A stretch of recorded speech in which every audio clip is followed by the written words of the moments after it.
Assalamualaikum warahmatullahi wabarakatuh. Kami dari Masjid Rahmani Kampung Permatang, Kuala Selangor mengucapkan jutaan terima kasih kepada Yayasan Adi Azhar di atas sumbangan set kain kapan ini kepada masjid ini.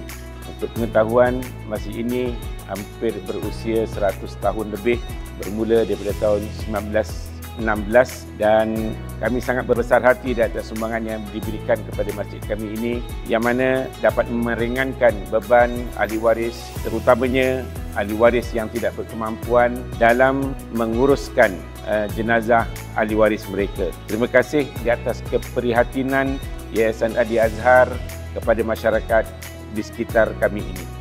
Terima kasih kepada penyumbang. Semoga Allah murahkan rezeki dan menganugerahkan kesihatan dan kebaikan kepada pewakaf-pewakaf yang memberi sumbangan kepada masjid kami ini. Assalamualaikum warahmatullahi wabarakatuh.